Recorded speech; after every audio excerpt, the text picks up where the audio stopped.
দর্শকরা, খুল্লাম খুল্লাতে আপনাদের সবাইকে স্বাগত জানাচ্ছি। প্রথমে অনুরোধ করছি, আপনারা যারা এই ভিডিওটি দেখছেন, যারা ইউটিউবে দেখছেন তারা সঙ্গে সঙ্গে এটাকে সাবস্ক্রাইব করবেন, এবং যারা ফেসবুকে দেখছেন তারা অবশ্যই লাইক, কমেন্ট, শেয়ার করবেন। তো আজকে আমি যে বিষয়টার উপর আপনার আলোকপাত করছি সেটা হলো আজকে আজকে সাংসদ, রাজ্যসভার সাংসদ সুস্মিতা দেব সাংবাদিকদের নিয়ে একটা লাঞ্চের আয়োজন করেছিলেন, এবং সেখানে কিছু গুরুত্বপূর্ণ কথা তিনি বলেছেন।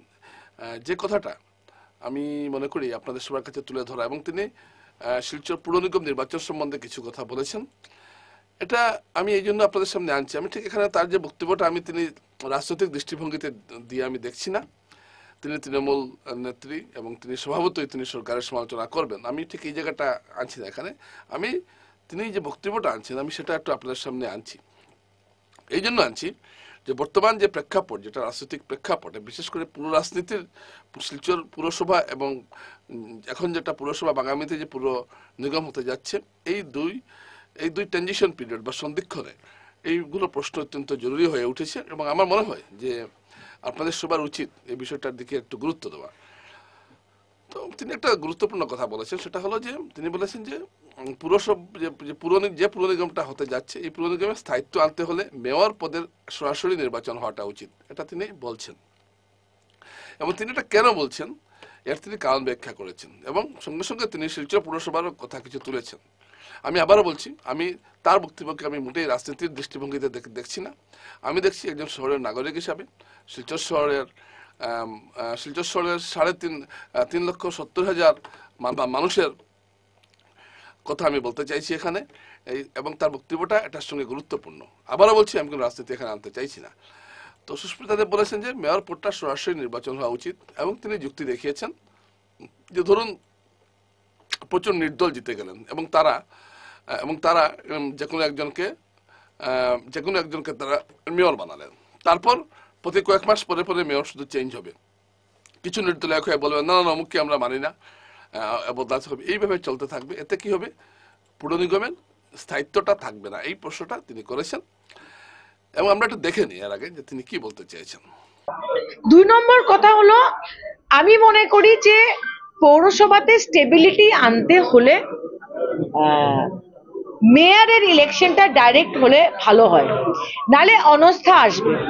আরেকটা ট্রেন্ড আমি দেখছি, অনেকে বলছে আমরা ইন্ডিপেন্ডেন্ট দাঁড়িয়ে যাব। ইন্ডিপেন্ডেন্ট তো যারা ইন্ডিপেন্ডেন্ট দাঁড়িয়ে যদি জিতে আসে, আমি মনে করি যে একটা চান্স আছে যে সব সময় মেয়র এর উপরে একটা প্রেশার থাকবে, যে আমরা এটা না পেলে ফেলে দেবো মেয়রকে, এটা না পেলে আমরা মেয়রকে অনস্থা আনবো।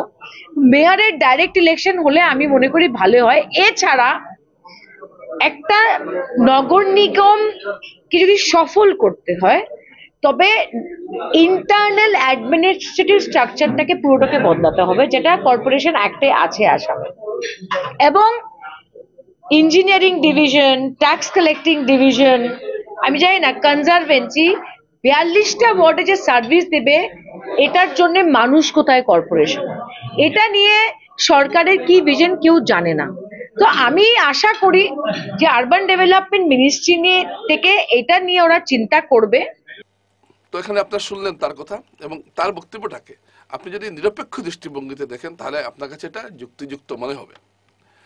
সরকারকে তো তিনি আক্রমণ করবেন, সেটা তার ব্যাপার, আমি ঠিক সেই জায়গায় যাচ্ছি না। কিন্তু আপনি তার বক্তব্যটাকে আপনি অস্বীকার করতে পারবেন না, এবং তিনি একটা বেসিক কোয়েশ্চেন বা একটা বাস্তব একটা প্রশ্ন তিনি তুলেছেন, যেটা খুব গুরুত্বপূর্ণ। এটা তো ঠিক যে মেয়র নির্বাচন যদি ধরুন 42টি ওয়ার্ড আছে, 42টি ওয়ার্ড থেকে ধরুন বিজেপি দল বা কংগ্রেস দল যদি সংখ্যাগরিষ্ঠতা পায়, তো তারা তাদের মেয়র দল থেকে মেয়র নির্বাচন করবে। এটা ঠিক আছে। কিন্তু ধরুন বিজেপি পেল না বা কংগ্রেসও পেল না, বা কোনো কারণে প্রচুর নির্দল জিতলেন, তো সেক্ষেত্রে মেয়র কে হবেন? তখন বারে বারে মেয়রটা বদলানো হবে। তো এতে কি হবে?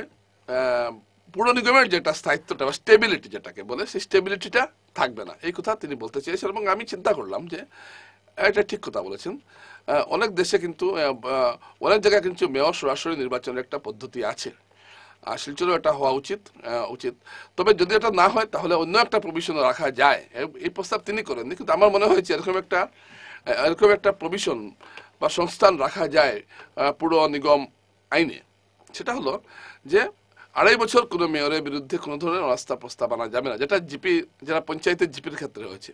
আগে কি হতো, জিপি সভাপতি সরাসরি জিতে আসতেন, কিন্তু 10 জন মেম্বারের মধ্যে যদি 6 জন মেম্বার অনাস্থা নেন জিপি সভাপতির বিরুদ্ধে, তাহলে তিনি সরাসরি জিতলেও তিনি আর সভাপতি থাকতে পারবেন না, তিনি পদ থেকে অপসারিত হবেন। এরকম ঘটনা প্রচুর ঘটেছে, অনেক মামলা হয়েছে। তাই এবার কিছু আইনে কিছু সংশোধন করা হয়েছে, এবং এই নতুন সংশোধন মতে আমরা কি দেখছি, যে এখন জিপি সভাপতি সরাসরি নির্বাচিত হবেন না, জিপি সভাপতি যে মেম্বারের জিপি সভাপতি হবেন সংখ্যাগরিষ্ঠ নেতা হিসাবে, এবং তাকে তার বিরুদ্ধে 2.5 বছর কোনো ধরনের অনাস্থা প্রস্তাব আনা যাবে না। এটা জিপির স্থায়িত্বের জন্য এটা করা হয়েছে। তো এরকমই একটা প্রভিশন যদি পুর নিগম আইনে থাকে, যে মেয়র যিনি নির্বাচিত হবেন তাকে অন্তত 2.5 বছর তার বিরুদ্ধে কোনো ধরনের অনাস্থা প্রস্তাব আনা যাবে না। সুতরাং এই বিষয়টা সুস্মিতা দেব এই বিষয়টা উপস্থাপন করায় আমার মনে এই প্রশ্নটা এসেছে, এবং এগুলো নিয়ে একটা মুক্ত আলোচনা হোক। এখানে বিজেপির যারা নীতিপ্রণেতারা আছেন, আমি তাদেরকে অনুরোধ করবো এই বিষয়টা নিয়ে আপনারা একটু ভাবুন। এটা ভাবার খুব প্রয়োজন রয়েছে, এটা কোনো ব্যক্তিগত ব্যাপার না। এটা আমি শিলচর বিধায়ক আছেন, মন্ত্রী আছেন, কৌশিকরা, সবাইকে অনুরোধ করবো যে আপনারা এই বিষয়টা নিয়ে একটু ভাবুন।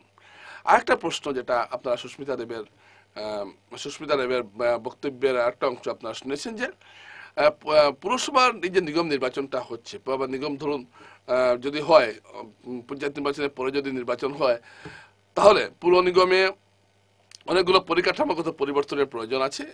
ওয়ার্ড বেড়েছে, এলাকা বেড়েছে, ট্যাক্স কালেক্টরের সংখ্যা বাড়াতে হবে, ইঞ্জিনিয়ারের সংখ্যা বাড়বে। একটা পরিকাঠামোগত একটা বিরাট একটা উন্নয়নের ব্যবস্থা থাকবে আগামীতে।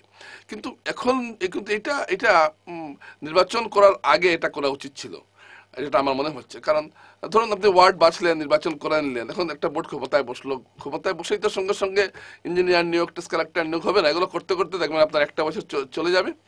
এই 1টা বছর কতটুকু কাজ হবে আগামী পুর নিগমে, এটাও একটা চিন্তার বিষয়। সুতরাং এই বিষয়গুলো অত্যন্ত গুরুত্বপূর্ণ। এবং আরেকটা প্রশ্ন তিনি রেখেছেন, যে শিলচর পুরসভায় এখন পর্যন্ত যে কাজ হয়েছে সেই কাজের যে কোন খাতে কত টাকা খরচ হয়েছে, এটা কিন্তু শিলচর পুরসভার ওয়েবসাইটে নেই। এই একটা গুরুত্বপূর্ণ অভিযোগ সুস্মিতা দেব করেছেন, এবং তিনি আজকে সাংবাদিকদের কাছে তিনি ওয়েবসাইট খুলিয়ে দেখেছেন, পুরসভার ওয়েবসাইট খুলে দেখিয়েছেন যে কোন খাতে কত খরচ হয়েছে সেটার কোনো হিসাব নেই। যেখানে নীতি আয়োগের নিয়মই হচ্ছে যে ট্রান্সপারেন্সি, অর্থাৎ স্বচ্ছতা রাখতে হবে, সেখানে শিলচর পুরসভা এখন পর্যন্ত কোন খাতে কত টাকা খরচ হয়েছে তার কোনো হিসাব দেয়নি। তারা কোথায় কাজ করেছে, কোন জায়গায় কার সুপারিশে, কার অনুরোধে কোন জায়গায় কি কাজ হয়েছে, সেই কথাটুকু তারা বলেনি।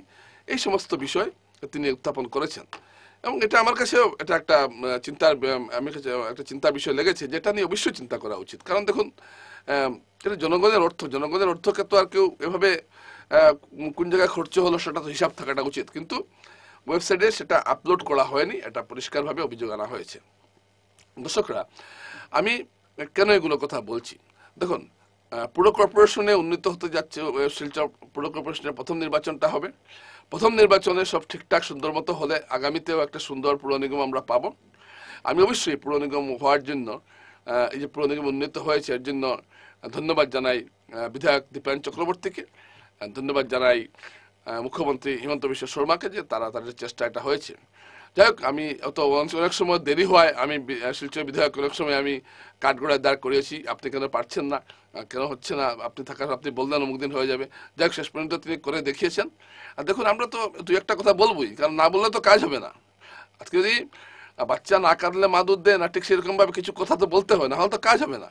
যে শেষ পর্যন্ত পুর নিগম নির্বাচনটা যদি হয়ে যায় এবং পুর নিগম যদি এখানে বসে, তাহলে অনেক ভালো হবে। এবং এক্ষেত্রে আমার আরো কিছু কথা মনে হচ্ছে, যেটা আমি আপনাদের সামনে আনছি।